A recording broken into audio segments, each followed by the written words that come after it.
Olá, muito bom ter você conosco para mais esta edição semanal do programa Quatro Asas. Este é o programa que reúne 4 especialistas para trazer a você pontos de vista qualificados, especializados sobre o nosso cotidiano, sobre os acontecimentos.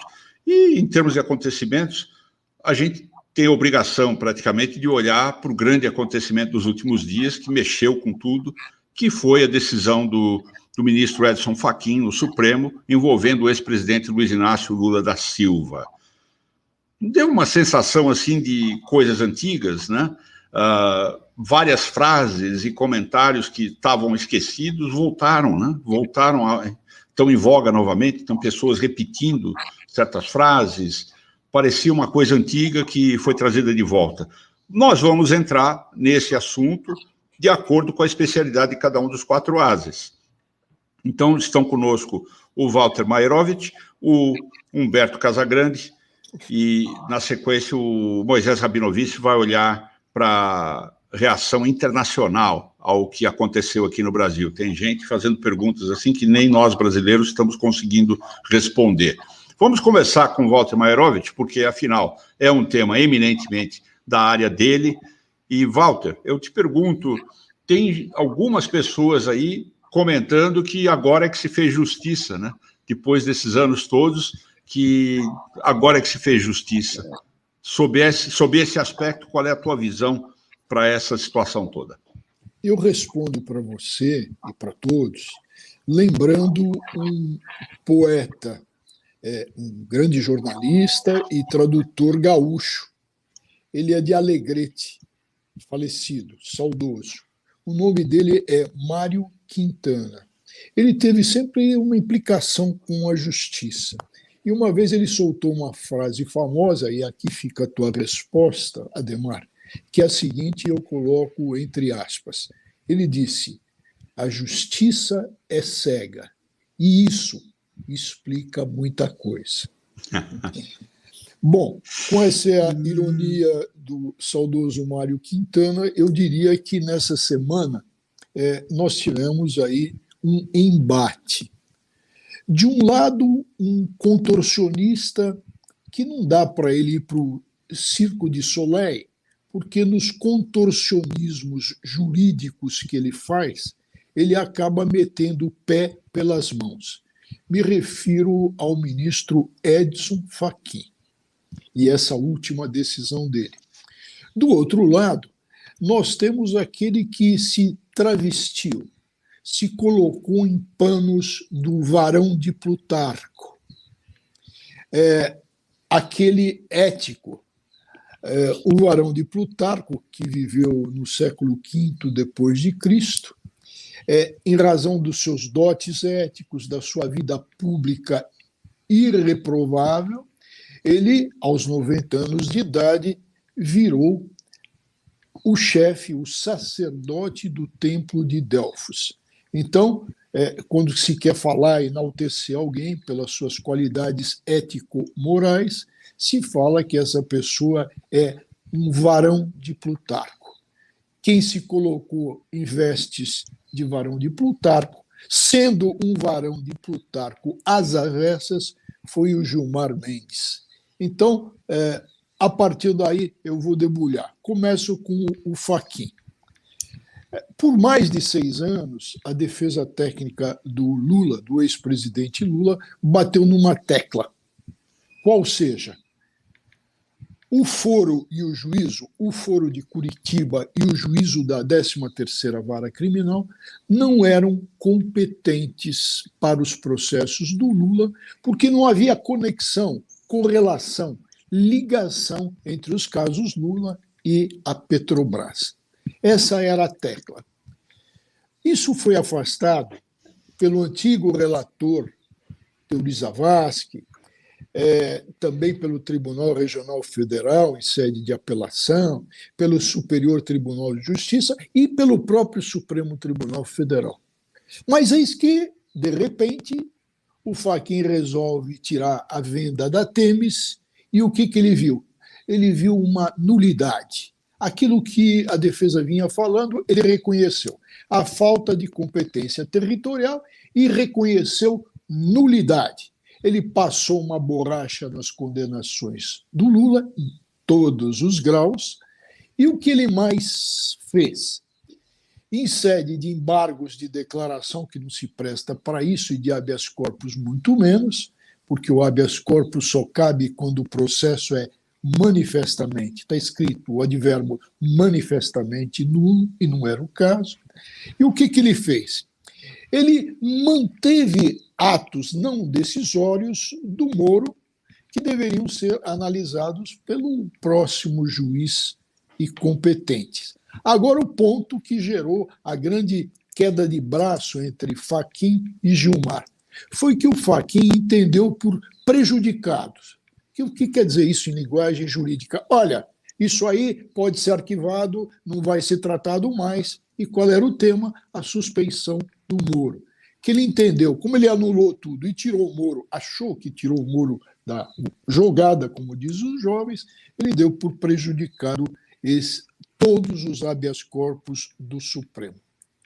Agora, aí começou o embate, porque o Gilmar reagiu, e o Gilmar, eu vou usar um jargão jurídico, que ficava com os fundilhos em cima de um habeas corpus desde 2018, esperando o que a gente não sabe, mas ele estava chocando, sentado em cima desse habeas corpus. Quando o Fachin deu essa decisão, ele falou, não, peraí, como dá por prejudicado a suspeição? E botou o processo em pauta, e foi o que nós vimos. E no julgamento, o varão de Plutarco às avessas, o Gilmar, o que ele fez? Eu pediria atenção, porque isso, e vou usar agora o que o Lula, aquele surrado jargão do Lula, em lugar nenhum do mundo nunca se viu coisa igual. Então, na história do Supremo, nunca se viu coisa igual. Qual seja, o que o Gilmar fez, nunca se viu coisa igual. Por quê? Ele usou uma expressão, uma técnica muito conhecida nos meios jurídicos e da oratória, que se chama obter dictum, traduzindo blá, blá, blá, um blá, blá, blá, que não vai ser usado na fundamentação da decisão. E qual foi o blá, blá, blá? Ele pegou a prova ilícita, daquela dos autos, da Intercept Brasil, aquela que foi hackeado, prova ilícita, prova criminosa, e em cima dela ele começou a discursar, a torpedear o Moro e o Dallagnol. Em síntese, ele deitou e rolou em cima disso. E, no fim, o que ele fez, e aí é que eu pedi a atenção de todos, ele fez o seguinte, ele falou, olha, tudo aqui com relação a isso que eu falei, a esses absurdos, a reveladoras de uma estarem Moro, Dallagnol e os outros jogando de mão, dessa promiscuidade, tudo que eu disse não vai constar do meu voto, não vai valer como decisão. O que eu vou aceitar é a suspeição com base no que está escrito no habeas corpus. O que ele fez? Ele usou a prova ilícita como pano de fundo, para fantasiar, para destilar o ódio dele com relação ao Moro, que é seu inimigo, está na cara isso, e que o torna ele, Gilmar, sim, também suspeito. Então, ele decidiu em cima da petição e reconheceu a suspeição. Agora, como o Gilmar não é bobo, muito bem preparado tecnicamente, o que ele fez? Ele falou, não, tem uma brecha aqui, olha, o Fachin não anulou todos os atos do Moro, ele diz que tem atos válidos, que não foram decisórios. Então, precisa ser declarada a suspeição. E assim se fez.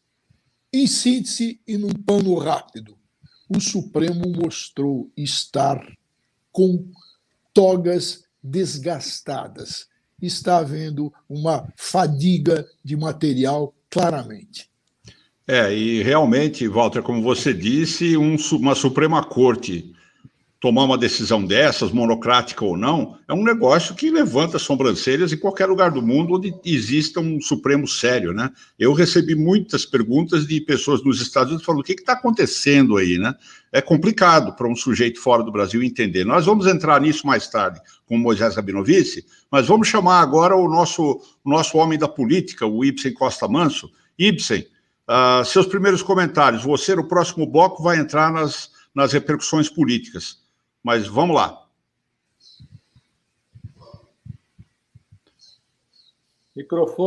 Microfone, Ibsen. Perdão, estou cheio de problemas técnicos aqui hoje, perdão. Agora vai. Walter, olá a todos os colegas também aqui que estão nos assistindo. Ô Walter, uma coisa é o seguinte, o Supremo tem inovado de certa forma em embargos de declaração, né, que em tese não poderia mudar decisões, apenas... enfim, esclarecer pontos das decisões dos tribunais, porque essa questão da suspeição e do foro já tinha passado por várias instâncias, né? Agora, o Supremo tem inovado aí, né, com embargos de declaração, mudando, como é o caso do ministro Fachin, por exemplo, e há outros casos. Agora, o julgamento só acaba quando termina, né? Existe um rumor de que, eventualmente, a ministra Carmen Lúcia, da Naturma, ela pode... que já havia votado contra a suspeição, ela pode mudar de voto, né? O que você acha? Olha, foi bom você colocar isso. Eu não diria que o Supremo está inovando. O Supremo, e eu vou ao direito romano, onde o inventor não é só aquele que inventa, é aquele que encontra um tesouro. Está no direito romano isso. Então, o que o Supremo faz? Fica buscando tesouros, inventando, buscando interpretações contra a lei e contra a Constituição. Embargos de declaração está na lei. Não pode mudar, não pode mudar. Eu conversei outro dia sobre isso com o Casagrande. Não pode mudar, por exemplo, rejeição de denúncia para outra coisa, ou aceitação de denúncia para rejeição de denúncia. Condenação por absolvição. Não pode. Simplesmente ele tem caráter de acertar omissões, contradições. Isso. Ele não tem conteúdo rescisório, de mudança. Então o Supremo inventa isso, como inventou também, e a gente já falou sobre isso, aquele inquérito judicial que é absolutamente inconstitucional. O Supremo passa por uma fase em que, e é muito perigosa, atenção, fase perigosa, porque os ministros estão virando legisladores, estão furtando, subtraindo atribuições. Isso é muito ruim. Com relação a Carmen Lúcia Ibsen, o que a gente viu e percebeu? Ela tinha como Fachin, quando eu falei que o Gilmar sentou em cima do processo, foi em 2018, só devolveu agora em razão do voto do Fachin.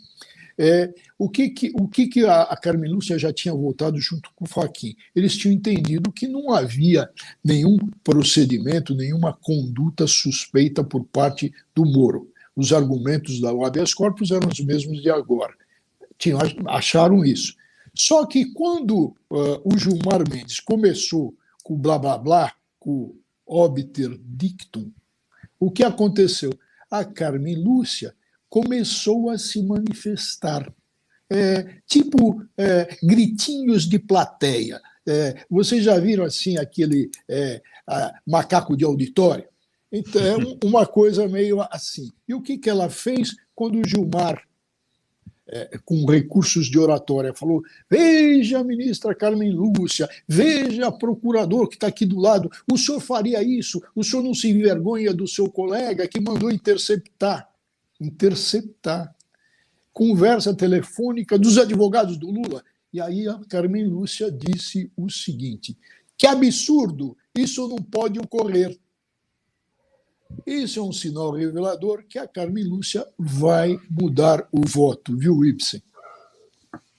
Bom, daqui a pouco nós vamos trazer a repercussão para a economia com o Humberto Casagrande e a repercussão internacional com o Rabino.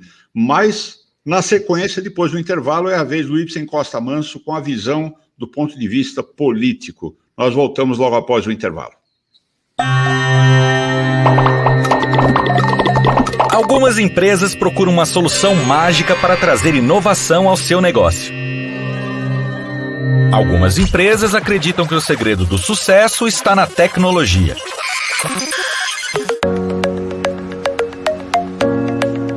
Mas as empresas mais competitivas e modernas sabem que o melhor investimento são os jovens talentos.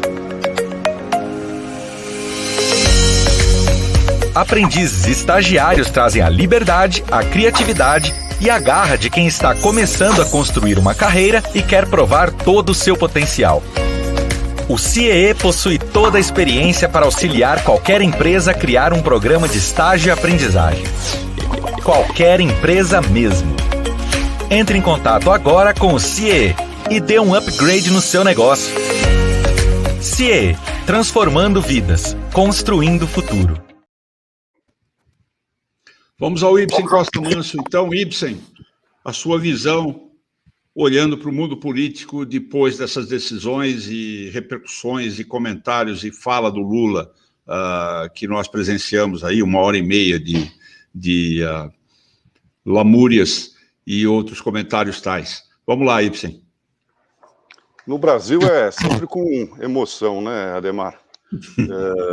E assim, é inacreditável, é uma reviravolta completa no quadro político, né, com sérias repercussões em 2022, com a possibilidade do ex-presidente Lula voltar a disputar essa eleição.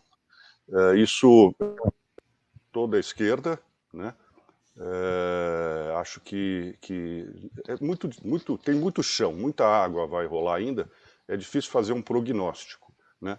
Mas, com certeza, houve aí uma mexida na esquerda toda, que tende agora a convergir mais para o Lula, talvez no primeiro turno, como ele mesmo falou que vai tentar fazer isso já, né, com bolos e tal. O Ciro Gomes já reagiu, né, sempre disse que não vai entrar nessa, mas vamos ver, né, ainda. A gente não sabe nem sequer se o Lula de fato vai ser candidato. Primeiro porque ele, que é muito esperto, muito inteligente, um político muito hábil, deixou em aberto a possibilidade de ele se candidatar ou não, né? E eu já tinha comentado isso aqui em programas anteriores, né? Que, na verdade, isso não me causou surpresa. Me causou surpresa o voto do ministro Fachin, mas essa possibilidade do Lula recuperar os direitos políticos, já havia várias sinalizações que isso poderia acontecer, né? Até uma releitura, como o próprio Supremo tem feito, uma releitura da lei da ficha limpa. O Supremo já havia declarado que a lei da ficha limpa era constitucional, mas a gente já viu o Supremo não autorizar a prisão em segunda instância, autorizar a prisão em segunda instância, amanhã pode, hoje não pode. Quer dizer, então, isso já vinha de tempos, né?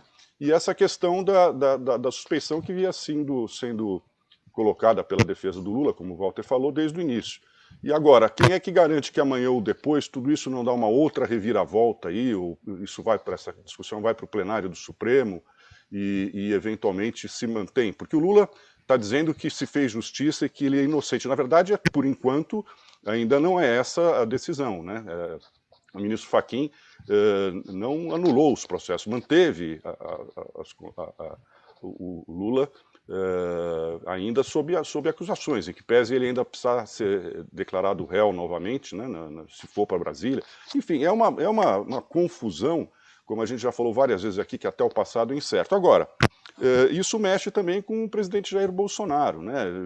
Dizem que ele gostou, que ele queria mesmo essa polarização com o Lula, mas ele reclamou da decisão do ministro Fachin, atacou duramente o ministro Fachin, ou seja, embolou de campo, né? A bola está no meio de campo, 0-0, e vamos ver se o Lula de fato vai ser candidato, né? Se ele vai se declarar candidato, e aí certamente seria escolhido em convenção do PT, se ele vai ter condições legais de disputar, se a gente amanhã ou depois não tem uma reviravolta nessa situação toda.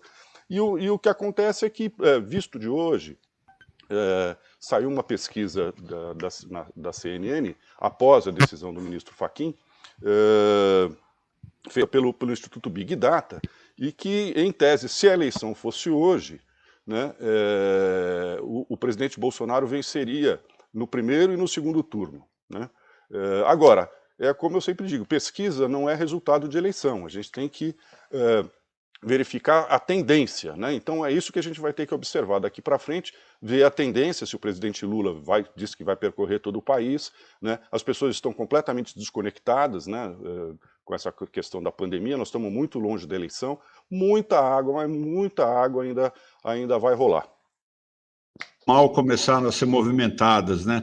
E nessa verdadeira gangorra jurídica fica difícil, né, identificar um viés. Vamos chamar rapidamente o Rabino e depois o Casagrande. Rabino, você primeiro.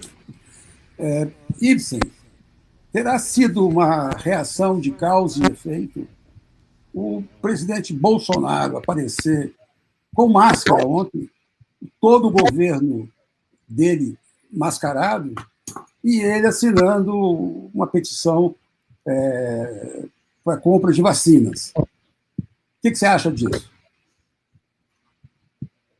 Eu acho que agora a campanha começou, eles levaram um tranco, né? Vocês viram a coletiva do Lula, ele fala muito bem, e não estou aqui entrando no mérito do conteúdo do que ele fala, mas, enfim, ali tem estratégia, né? O PT ganhou, a gente precisa lembrar, o PT ganhou 4 eleições, não fosse por esses problemas todos na justiça, esses escândalos de corrupção, talvez o presidente Bolsonaro não tivesse ganhado em 2018. Aliás, é preciso dizer aqui que é importante que essa questão da justiça prejudicou o Lula. Quer dizer, se ao fim e ao cabo ele realmente não tivesse sido condenado, ele poderia ter disputado a eleição de 2018. Se ia ganhar ou não é outra questão. Mas eu acho que caiu a ficha no Palácio do Planalto, e acho que o presidente Bolsonaro vai ter que começar a reconstrução da sua imagem, uma coisa que eu falei na eleição de 2018, né? Que ele não adianta só ele falar para os seguidores que ele tem fiéis, né? Para aqueles 30%, 35% que votam no Bolsonaro do jeito que for, né? Ele vai ter que reconquistar a classe média e vai ter que retrabalhar essa questão do Nordeste, porque o presidente Lula vai fazer um estrago, né, em eventuais eleitores que eles estiverem lá. Então eu concordo, Rabino, acho que pode ter finalmente caído a ficha e ele vai tentar reconstruir a imagem e precisa ver como é que vai ficar a economia também, né, que é outra questão que aí o Casagrande pode falar mais, porque a economia é fundamental numa eleição. Sendo ou não candidato, Lula é uma influência que não pode ser ignorada. Vamos trazer rapidamente o Casagrande para fazer o primeiro comentário dele. Casagrande, você tem o próximo bloco para falar da repercussão econômica. Vamos te ouvir rapidamente e depois o Walter. Muito bom. A minha questão é bastante simples, né? Nesse ambiente político que está aí, com Lula ou com Bolsonaro, o ambiente dos negócios vai ser muito ruim, né? E eu vou comentar isso no meu bloco. A pergunta que eu coloco para o Ibsen é a seguinte: qual é a chance, embora estejamos ainda longe da eleição, de surgir uma terceira via? Porque essas duas vias que aí estão, esse embate Lula versus Bolsonaro, interessa só para a agenda dos 3 poderes. Esse assunto é alheio ao interesse do povo. E o ambiente de negócios, como disse, vou comentar depois, ele não aceita nenhuma alternativa nem outra. Então a pergunta é: qual é a chance de termos uma terceira via mais que bata esses 2 anteriores, seja Lula, seja Haddad, eu digo PT contra a direita de Bolsonaro? Boa pergunta, Casagrande. Olha, em política tudo é possível, né? Mas, assim, visto de hoje, não vejo nenhum nome que pudesse unir aí o centro, né? As pesquisas mostram aí perdão, uma má colocação do governador João Dória, né? O Luciano Huck, que se colocava aí também, vai mal nas pesquisas, e ao que se sabe ele recebeu uma proposta irrecusável na Globo de ocupar o horário do Faustão aos domingos no final do ano. Então eu não estou vendo, e é importante lembrar, né? O PT sempre teve aí 20%, 25% de votos garantidos. Como eu disse, o Bolsonaro está aí com 30%, 35% das intenções de voto, né? Então, acho que está polarizado de novo, e acho que vai permanecer assim até o ano que vem, e não há espaço para o centro. Inclusive, a candidatura do Lula tira um pouco desse espaço do centro, não só do centro, como das classes D e E, como eu falei no Nordeste, né? Agora, sei lá, pode aparecer um nome milagroso? Acho difícil, porque seria um outsider de centro, que não está colocado no tabuleiro político hoje, né? E que daí, por que partido ele seria lançado? Porque a questão, eu acho que não dá para ter um outro outsider nessa eleição, né, nessa próxima eleição de 2022. Então ele poderia entrar, se essa pessoa eventualmente existir, ela poderia entrar num partido pequeno, porque os partidos grandes já estão com as suas pré-candidaturas colocadas. Então, eu acho difícil o Casagrande, eu acho bem difícil. Agora, na questão econômica, o mercado, você vê que teve um abalo grande no mercado com a decisão do ministro Fachin, né? Mas um pouco antes, quer dizer, já tinha boa parte do mercado prestes a desembarcar de uma alternativa a Bolsonaro também, né? Então, acho que o mercado está dividido aí entre essas duas pontas e nenhuma delas está muito, muito boa. Eu acho que o Lula, inclusive, como fez na sua primeira eleição, em 2003, acho que ele vai fazer aquele discurso novamente de pró-mercado, né? E vamos ver, eu acho que tem muita água para rolar, mas eu não vejo, para concluir, eu não vejo a possibilidade de uma candidatura de centro alternativa hoje. Walter, para encerrar o bloco... O procurador... Pode ir, Walter. O procurador Aras diz que vai recorrer da decisão contra o Fachin.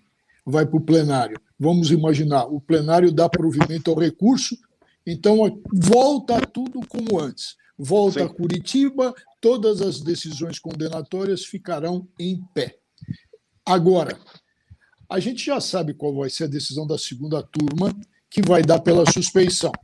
Cabe recurso. E o plenário poderá decidir que não tem suspeição, que aquela prova é ilícita e que não pode ser usada, e não vai ter suspeição. Então, se volta tudo à situação igual.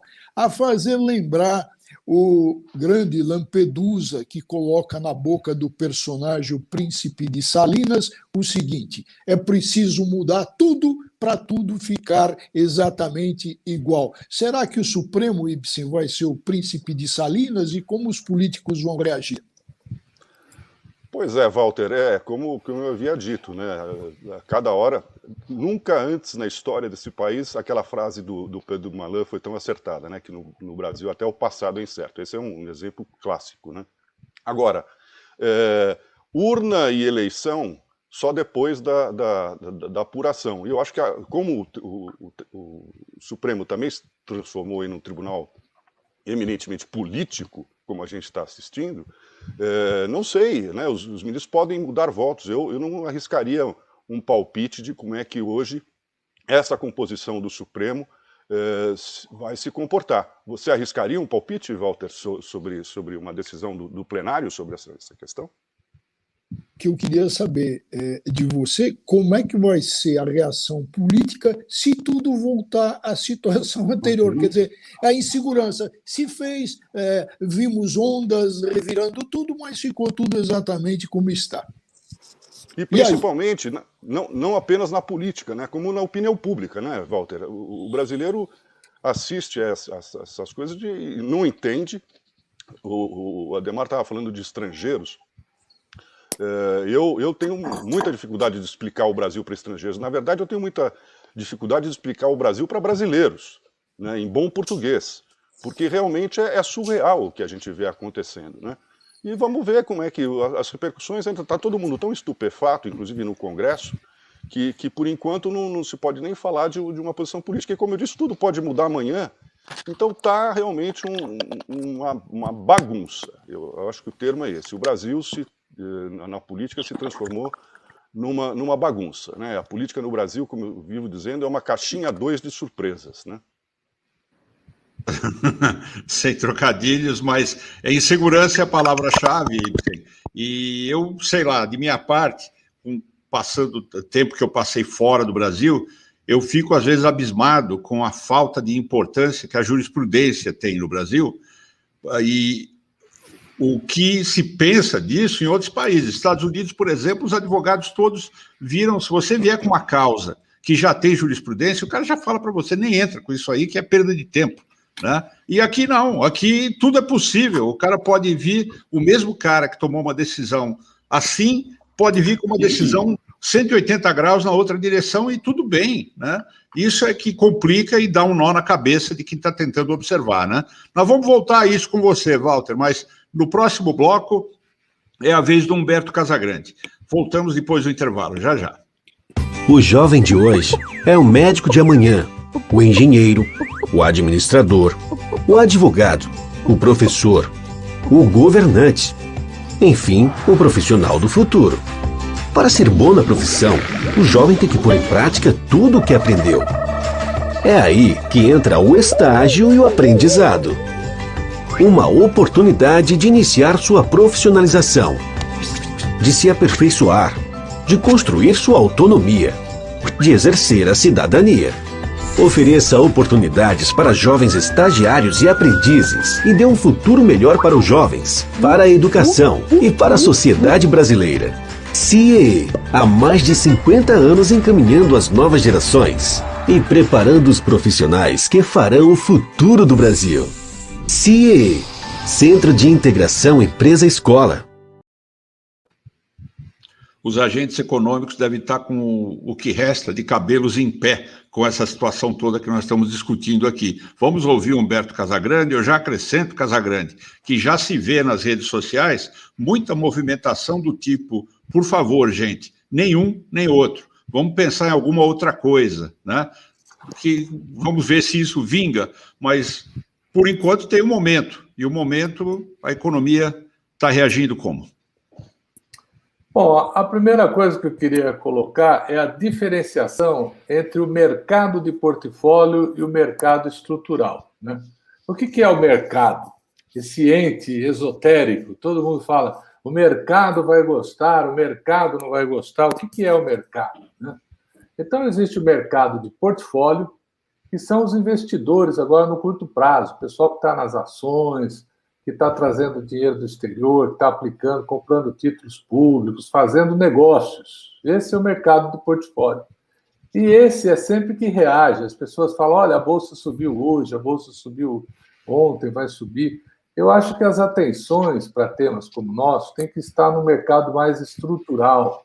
O que é esse mercado estrutural? São os investimentos diretos, as novas fábricas que estão abrindo, aumento de capacidade, vagas geradas. Este é que é o verdadeiro mercado. Porque o mercado de portfólio está aí a especular.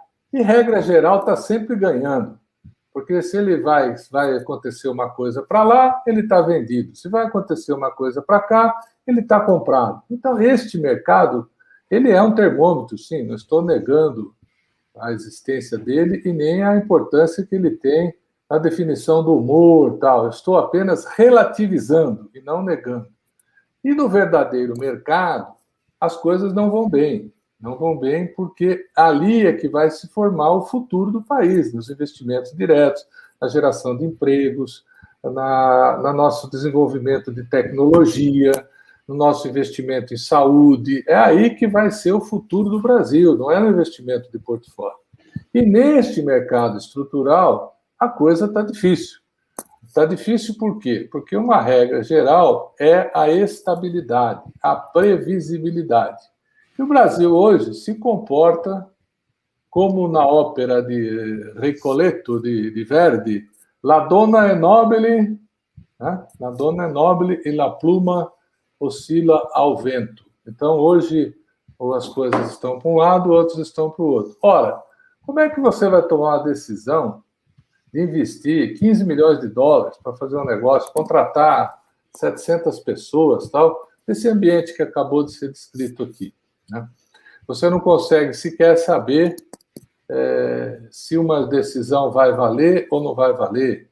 Por isso que eu digo que a agenda, tenho repetido isso aqui, até me perdoem, mas há claramente um descolamento da agenda dos três poderes com a agenda de interesse do povo, né? Enquanto os três poderes estão aí a discutir a validade de medidas jurídicas e coisas, a economia está sofrendo muito. Por outro lado, não há saída se não passar pela política tradicional e pelos três poderes. Então, cria-se uma situação complexa e difícil, porque, por um lado, a agenda está descolada e, por outro, não pode se negar os três poderes. Não pode se ter um discurso negacionista. Então, as coisas ficam muito difíceis. E o que o pessoal vai fazer numa situação dessa? Vai jogar na defesa, vai manter o que tem, certo? Isso aí vai ser como um time de futebol que o empate serve para ele, então ele volta todo o time e fica ali na retranca. Então, as fábricas vão tentar manter a sua situação, e há hoje um grande desequilíbrio na cadeia de matérias-primas, justamente por isso.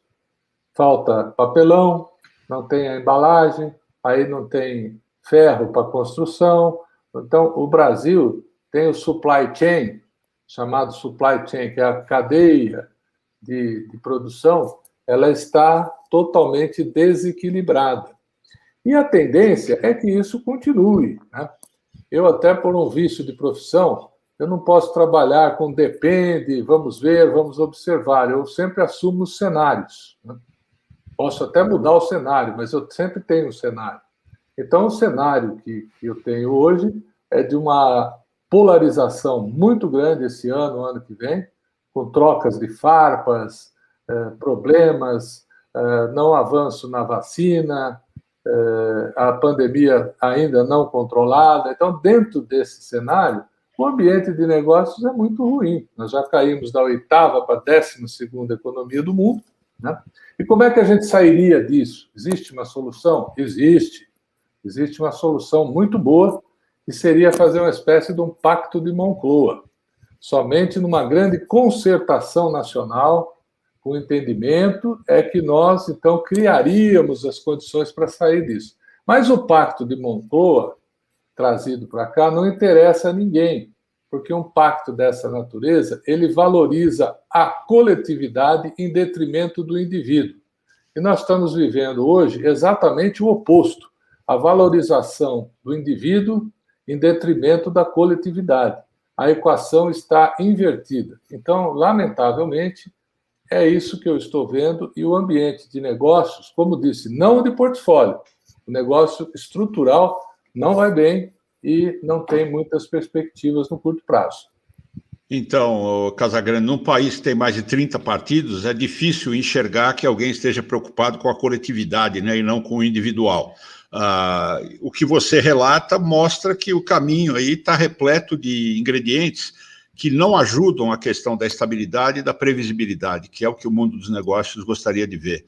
Walter, você já disse em outras oportunidades que é preciso separar o fla-flu da decisão jurídica pura. Você acha que o mundo dos negócios vai conseguir fazer essa diferenciação? Olha, eu acho que já está fazendo, né? Porque, como a gente tem ouvido sempre do Casagrande, esse pessoal de mercado é um pessoal em que não tem bobo, né? Então, essa diferença aí já está sendo feita, não está, não, Casagrande? Sim, está sendo feita, de certa forma, na medida em que está se enxergando claramente o casuísmo, né, dessas coisas. Inclusive, no campo jurídico, a grande questão que fica é essa validade das provas relativamente ilícitas. Eu conversava com o pessoal de sistemas essa semana, que dão conta que tem hacker oferecendo serviços para ir hackear juízes que tomaram decisões. Porque sempre haverá um juiz, um desembargador, que tem algum problema que poderá ser encontrado no hacker.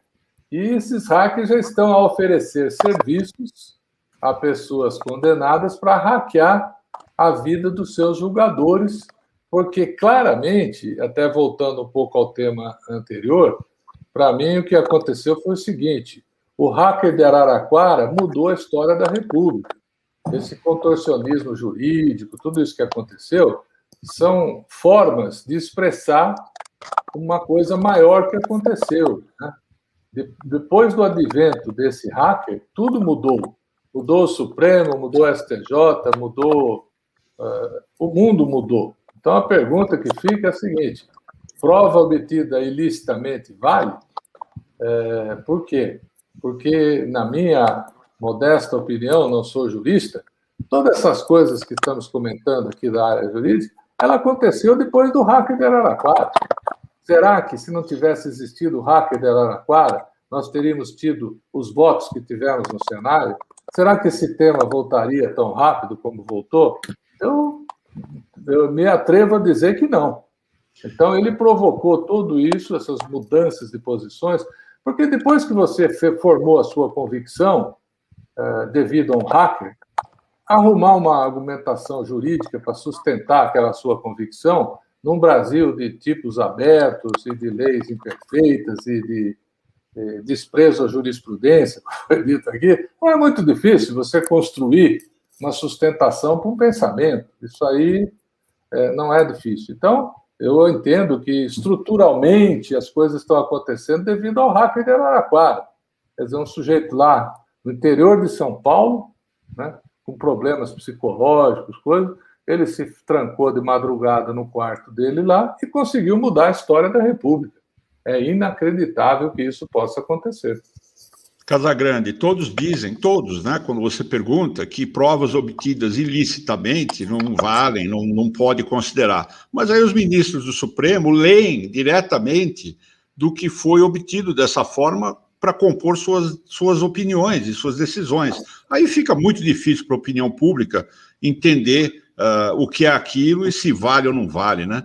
Vamos Veja bem, Ademar, eu só queria fazer uma ressalva que eu não estou entrando no mérito se esses procuradores fizeram coisa certa ou coisa errada.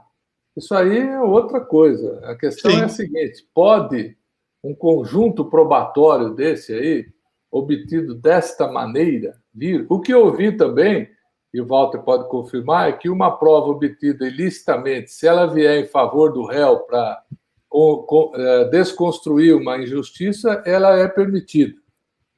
Não sei. Walter, então, dois pontos levantados aí que vão direto para você encerrar o bloco, por favor. Sim, não, o Casagrande já respondeu.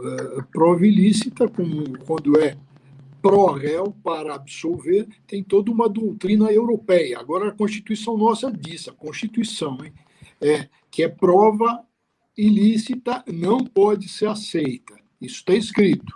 Agora, como interpretar isso? Cabe ao Supremo. O que se viu ontem no julgamento do Gilmar e que eu ressaltei?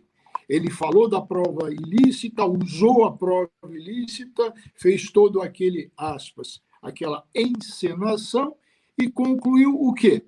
Que ele estava decidindo por outro motivo, que aquela prova ilícita ele só estava se referindo obter dictum, só de passagem, só blá, blá, blá. Tá certo. Ou seja, vai ficando complicado para qualquer pessoa olhar para tudo isso aí e chegar a uma conclusão. Bom, vamos ao Moisés Rabinovici depois do intervalo, que vai nos trazer a repercussão internacional, que é muito interessante também. Até já. As empresas mais competitivas e modernas sabem que o melhor investimento são os jovens talentos. Aprendizes e estagiários trazem a liberdade, a criatividade e a garra de quem está começando a construir uma carreira e quer provar todo o seu potencial. O CIEE possui toda a experiência para auxiliar qualquer empresa a criar um programa de estágio e aprendizagem. Entre em contato agora com o CIEE e dê um upgrade no seu negócio. CIEE, transformando vidas, construindo o futuro. Vamos ao último bloco do programa e, na sequência, tem a cartada final dos ASES. Você, Moisés Rabinovici, como é que o mundo está vendo esta nova balbúrdia brasileira? Bem, eu vejo o mundo como sentindo os tremores secundários de um terremoto. Esses tremores secundários foram relatados em vários países, depois que o juiz Fachin anulou as sentenças contra o ex-presidente Lula na Lava Jato. E o juiz Gilmar Mendes desengavetou a suspeição do ex-juiz e ex-ministro Sérgio Moro. Nos Estados Unidos, o editor do America's Quarterly, Brian Winter, estranhou. Pergunta: como um único ministro da Suprema Corte pode tomar uma decisão dessa magnitude? É muito esquisito. Na França, o Le Monde viu-se abrir o caminho para um duelo entre os dois pesos pesados da política brasileira e saudou Lula como o único político com carisma, popularidade e experiência suficientes para vencer Jair Bolsonaro em 2022. O jornal só lamenta que a esquerda brasileira esteja reduzida a seu velho chefe histórico. O tremor do Washington Post é o de que o Brasil seja uma ameaça mundial aos progressos contra a Covid, celeiro de variantes do coronavírus, como a amazônica, já disseminada em 12 países. Não adianta a imunização se o Brasil continuar contagiante. Na capa, o jornal publicou: sob a caótica liderança do presidente Jair Bolsonaro, o maior país da América Latina há muito sucumbiu ao negacionismo, desorganização, apatia, hedonismo e charlatanismo médico, e enterrou mais de 266 mil pessoas ao longo do caminho. A cientista política Amy Erica Smith, da Universidade de Iowa, diz que 4 horas antes do terremoto em Brasília, ela pensava que havia um mercado de eleitores de centro-direita, esperando por eleitores de uma terceira via. Agora, ela diz, isso é muito improvável. Uns apostam que haverá ainda uma reviravolta. Outros criticam a judicialização da política no Brasil. Um investidor dos grandes disse a Bloomberg que Lula presidiu alguns dos anos mais felizes do Brasil e que a volta dele não deverá ser ruim para o mercado.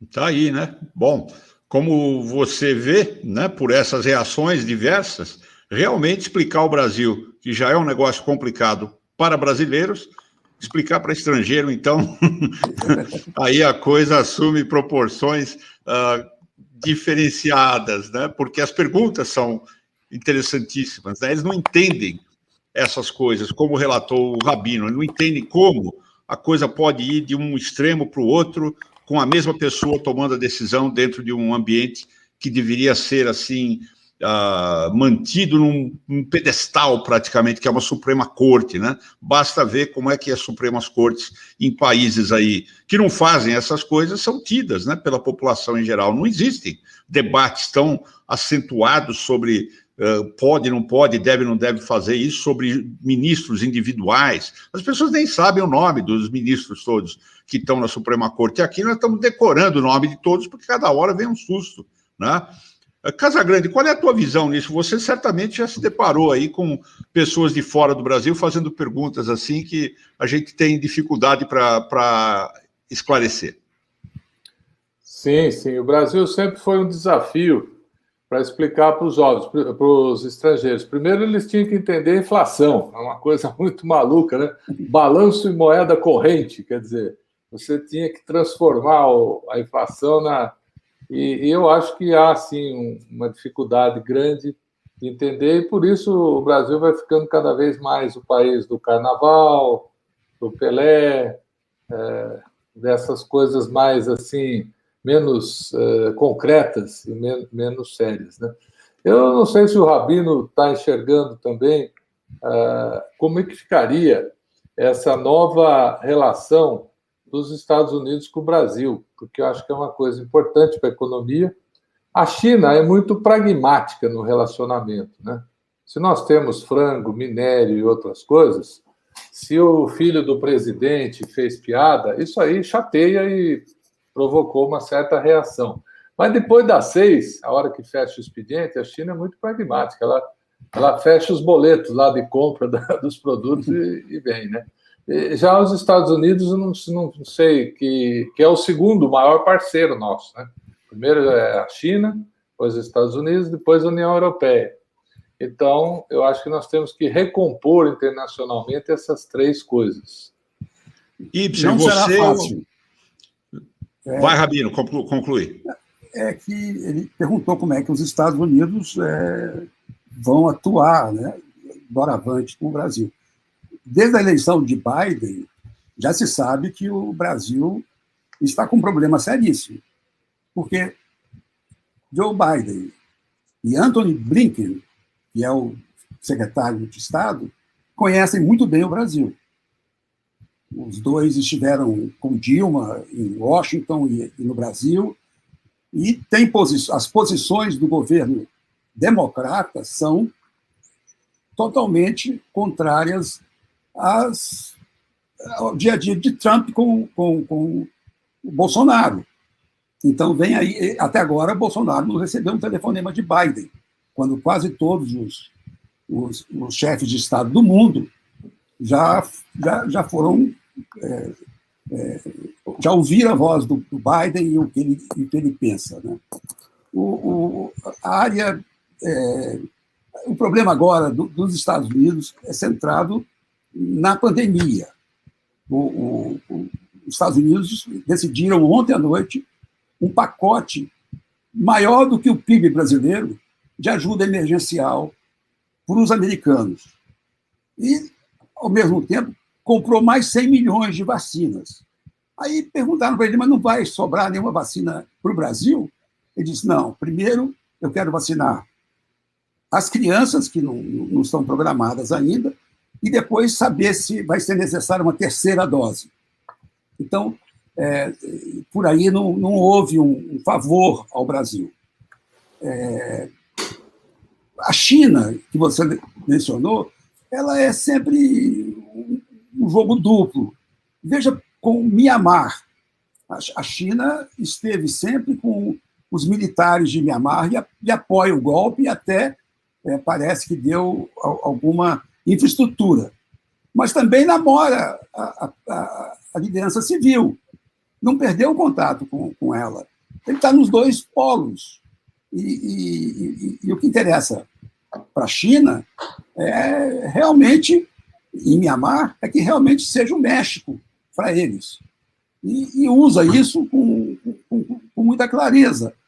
O Brasil está ameaçado, não só por causa da bagunça, da judicialização da política. Aqui eu li todos os jornais internacionais de ontem e hoje.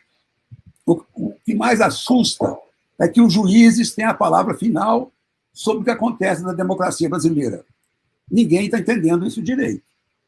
E agora, os jornais internacionais têm que explicar ao Brasil, que é uma situação difícil até para nós.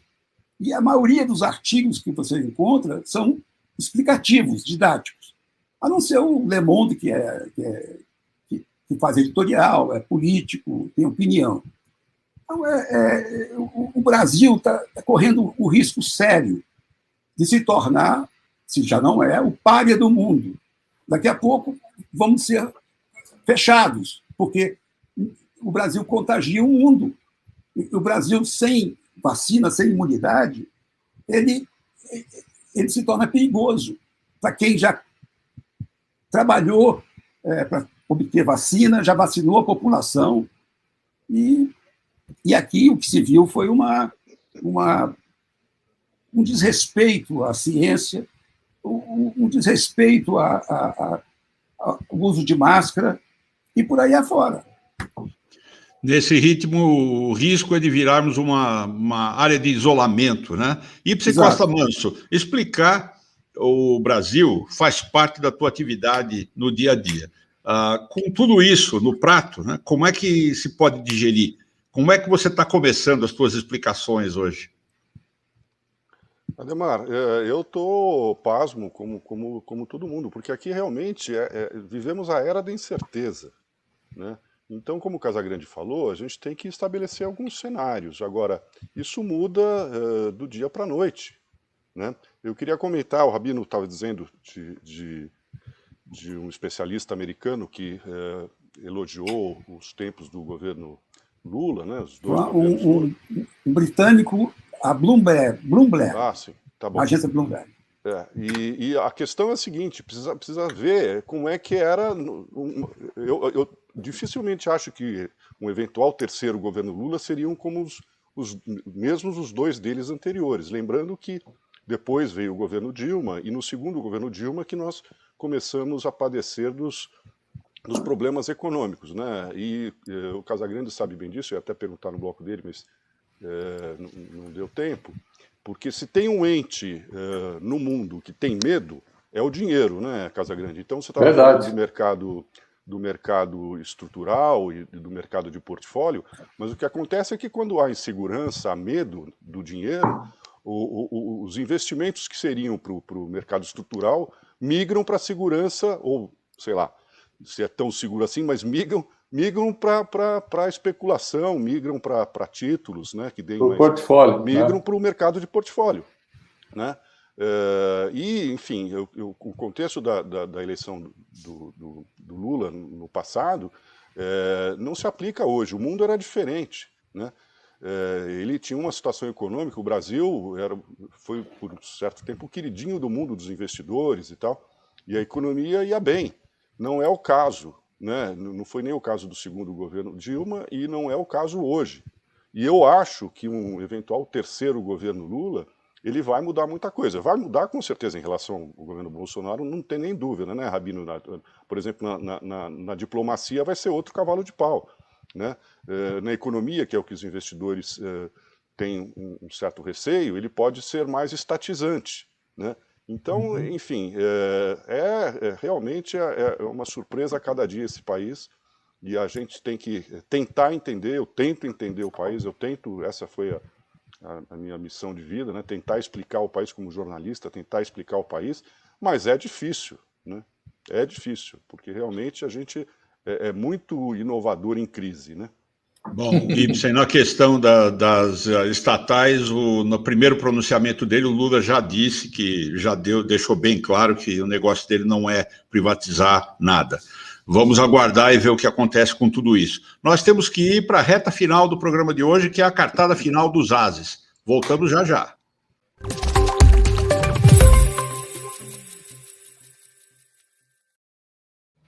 Primeira cartada é sua, Walter Fanganello Maiorovic. Em pleno segundo tempo do Fla-Flu. E a torcida, ou uma das torcidas, está pedindo validade de gol de mão. O que eu quero dizer com isso?